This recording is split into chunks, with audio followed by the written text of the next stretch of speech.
You know, I never run out of video ideas, because I have a method that I'm going to share with you today. And no matter what your niche is, you'll find this works. It's really super easy, and the tools that you need are free anyway, so there's going to be no costs here at all. All viral videos will need a good idea behind it. Without a good idea, then it's going to be hard for you to then build a decent video. And then once you have a good idea, you then need to build on what's going to work for your audience. It's not just about ideas, but it's about building on a strategy that's going to get you subscribers, going to get you clicks, encourage your audience to come back to you next time you release a video. And it's based on real data, not just guesswork. So idea number one, I'm going to call this the simplest idea. And the idea here is to just remake what worked before. So how do we do this? Well, on each of these ideas, I'm going to show you exactly what to do. So how do you do this, and how do you remake what worked before? Well, you simply just go to your content, you click views and see what needs remaking. So when you click on what's popular, then you're looking for anything over a year old. So just look, see what's over a year old and see what was popular and what needs remaking. See if there's anything using the year. So you could do Control F, and that would then, if you put in say 2023 or 2022 or whatever year you're going to replace, you can then see if it needs replacing. So anything that's changed, think in terms of if there's been any software you had, where the layouts have now changed or the formats have changed, or there's a new software update and the interface has changed, then reproducing the same video, but maybe with just an updated version of it, particularly if it last time brought in great views. So most good YouTubers will constantly have 5 or 6 that they reproduce every year with just an update on the fact it's the next year. And in fact, they can even prepare it ahead of time, ready to be released at the beginning of January, February of the next year. And the best bit is you can always look at the retention graph to see which bits particularly kept your viewers watching. And they're the bits you want to spend more time on. And if there's any drops or any dips, then you need to avoid mentioning them in your reworking of the video. Now in a moment, I'm going to show you how you can actually get 12 video ideas that are going to work based on that type of strategy, but a slightly different version of it. So we'll come back to that in a moment. But first of all, point number 2 is known as the content gaps. And this is something quite new from YouTube. Recently, you can now go to this tab here, so particularly on your desktop, but I think you can get this on your mobile as well. You need to then find the content gap, which is here. And this is where YouTube then decides basically what are people looking for. They can't find a decent video to answer. So if someone's searching for a particular topic and the videos that are being served up by the YouTube algorithm aren't really scratching that itch, that means there's a gap. So always look at the content gaps, not just the general YouTube suggestions, but the content gaps too. So how do you do this? Well, YouTube will promote your video if you know what it is that YouTube thinks you could do better than anyone else. So you go to analytics, and there under research, and you can search across your YouTube and then see what it is that it's saying you to niche down into. And this is basically your viewers are searching and filtering. There's a high volume of people looking for a video that you can produce, and YouTube thinks that it's a content gap for you. So try it and see what the response is. But idea number 3 comes from a free download. It's TubeBuddy, so you may already have this. If not, I'll put a link down below. It's an add-on that goes in your browser. You just pull up the add-on, and there you can put in your keywords, and you can see then what is actually being used, what is trending at the moment, what would be useful for your audience. And I've used this many times to just find out, for instance, when AI came out and Bard came out, ChatGPT came out, you had to get involved in that. You could see it was trending. There's always going to be a version of something you can bring in. Maybe AI affects your type of business or your type of aspect of what you're producing. But either way, jumping on a bandwagon of something trending will certainly give you some ideas. So you can install the TubeBuddy add-on. A link below will help you then find what your niche is using keywords. And you can look to see what's trending in your niche, look at the keywords being used today. And this is a perfect playground for ideas using the very data of what is actually being searched for. So again, you're not guessing, but this is based on real data, real searches.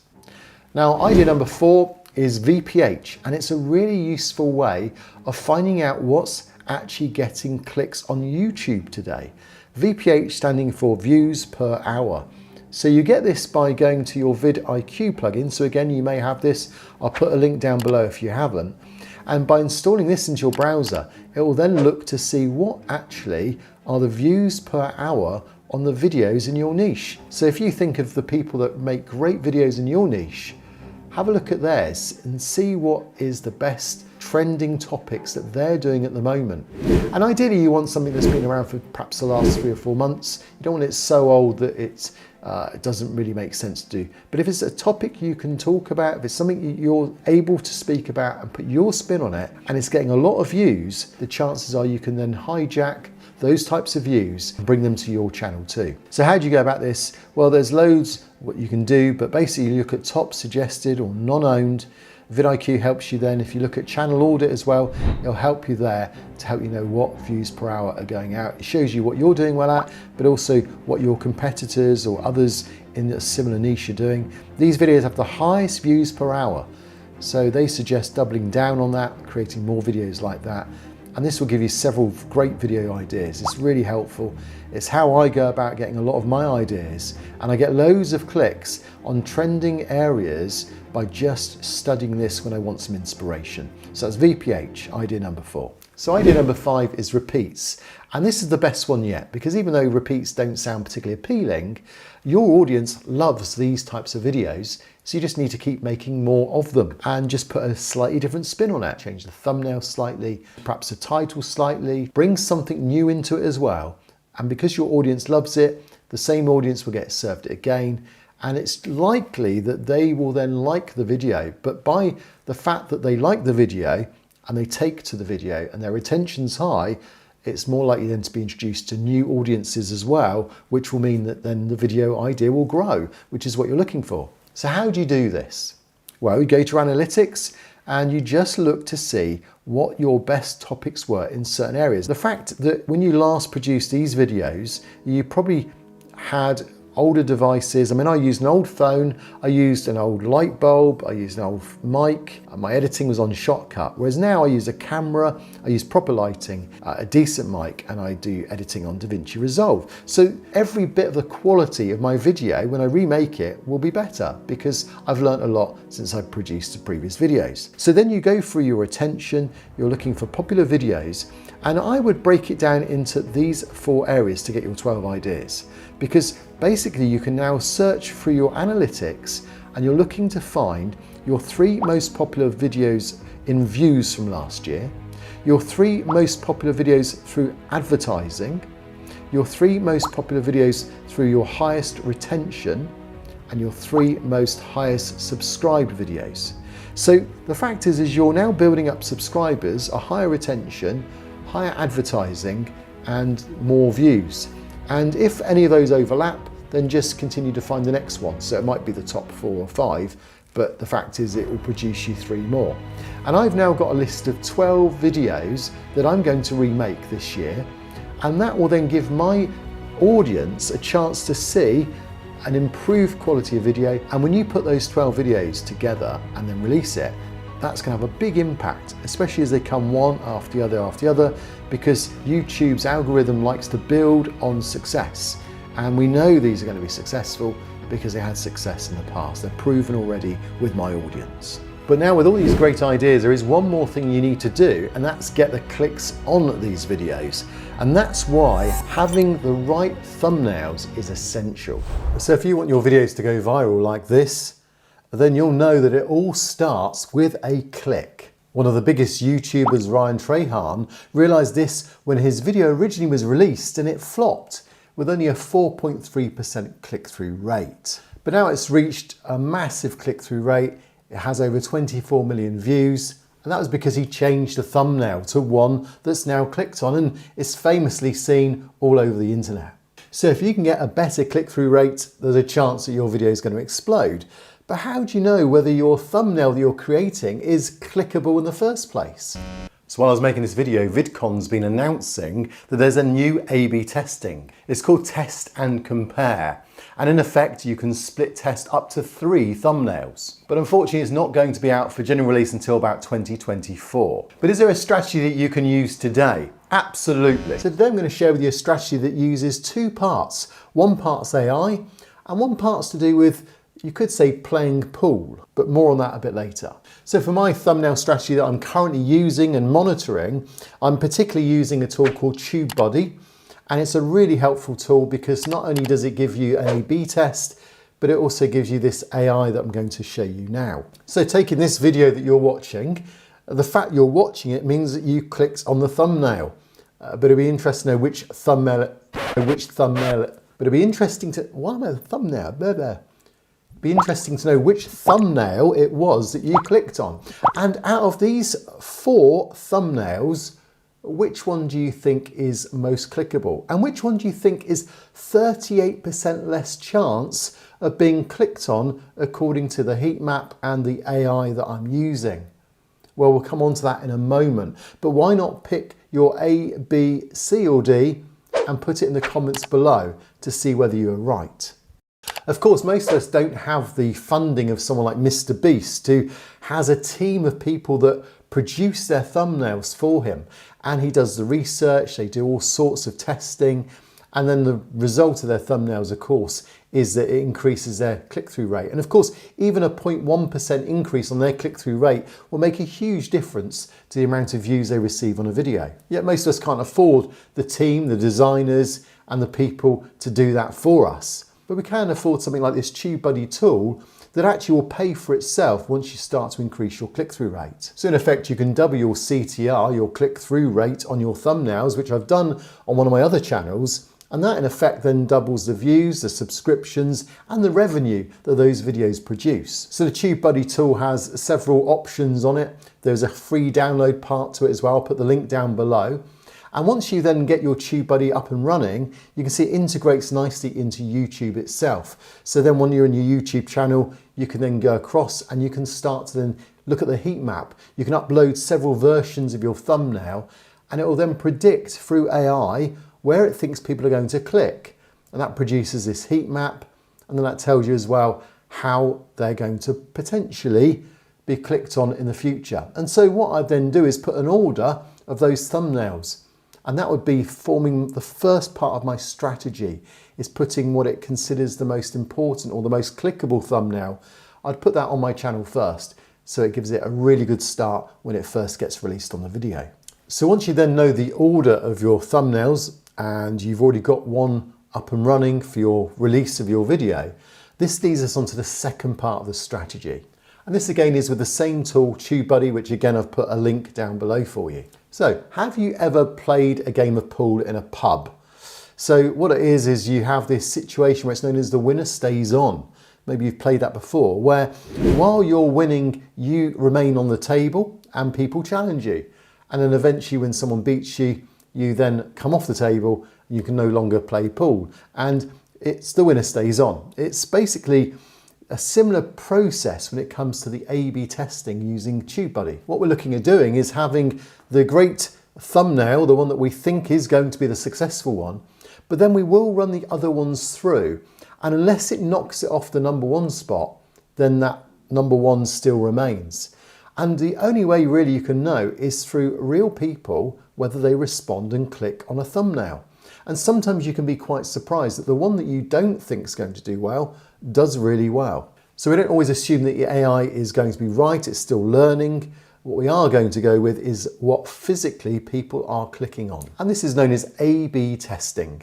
And TubeBuddy basically runs every single day. It'll put the new thumbnail up, then it'll put the next thumbnail, then the new thumbnail, and it will continue to rotate them against each other. This is known as statistically significant. And what this is it'll run a click-through test so that the winner stays on and there's a clear winner. A version has to be at least a 95% chance of beating the other one. So you're never going to know 100%. But once it knows 95% or better chance of outperforming the other one in the long run, then TubeBuddy will then put that as the now new thumbnail. So of those 4 thumbnails at the beginning, which one did you choose? Was it A, a B, a C or D? Well, here you can now see the figures and they reveal the difference in the click-through rate. So which one did you choose? Well, according to AI, there is a clear winner and it's this one. But is it right? Well, a future video will show you whether it's right, and of course subscribe if you want to make sure you don't miss that video. But even more important than having the right thumbnail is also having the right videos on your channel. So can deleting your best videos make your channel grow? Well, you know, it's a question I've had in my head for several months now, and I'm now going to do something about it on this new channel. And it's with good reason I'm thinking of deleting these videos, and you may want to follow along and do so yourself. And along with that question, I'm going to look at why would you start a new channel? I'm going to let you into a little secret as well. I'm going to share all my data on this channel and my other channel as well as I make these changes. And also a rumour that YouTube is rewarding brand new channels. So let's see if that works too on this new channel. So welcome to my new YouTube channel. It's called YouTube Strategy. Get your teeth in. And it's where I've got nothing to lose and everything to gain because I have 0 subscribers as I film this. But also I'm going to monitor my other channel, which has about 25,000 subscribers. And as I make changes on that, I'm going to monitor it on this channel. So to kick this channel off, I'm going to go to my other channel and start deleting videos that did really well. But there's a reason why I'm going to delete them. It sounds harsh, deleting some of your top performing videos. In fact, you can see here, my top performing video is about deleting YouTube. But that's going to be a big issue because my channel isn't about deleting YouTube videos any longer. In fact, what happened was when I first formed that Zanet Design channel, it was full of all sorts of things to do with web design. I'm a web designer by nature, and so I was using it for talking about SEO, talking about design, logo design, different colors and color strategies, and also videos and making videos like on YouTube so that you could then get seen and trusted on a website and a web design. I think you may need to go a little more niche there and just start to build up your audience a little bit, because it feels like it's a little bit scattergun all over the place. So when I started this channel, I had no idea what I was going to do. And then the audience told me that actually Google Business Profile was popular. And so I went down that avenue. But unfortunately, my audience and the YouTube algorithm still think that I'm half interested in web design, logos, and building YouTube videos. So I'm going to delete, make private, unlist, whatever it needs, those videos all to do with YouTube. I'm going to take them off my channel to see whether that will help then YouTube understand the audience that I want and the algorithm and start putting them in the right direction. But before you think that's absolute madness, the reason why I'm choosing this strategy was it actually originally suggested by Ed Lawrence. Now, Ed Lawrence had a video that did pretty much exactly what I'm doing now, and this was a few years ago. And since then, he's seen his YouTube grow to now what is an incredible rate. As you can see, Ed here in the video, deleting his videos. But if you look at his channel now, you'll see the success he's had. So yes, as you can see, the results were stunning. Ed exploded his channel. Was it due to removing those videos? Well, maybe, maybe not. I'm going to find out for myself. So here I've got some videos that I'm going to delete. And you can see here, this one's got quite a lot of video views. This one's one of my more popular ones. This one's really popular. But again, I'm going to take these off my channel. Now you can add to this as well the fact that Nat also explains how the algorithm in YouTube can only suggest to an audience that it has clues on. And the clues come from what are the most popular videos and what are people watching on your channel. Now, if half my channel is to do with YouTube and half it was to do with Google Business Profiles, Google's confused, and so it doesn't really know where to serve it.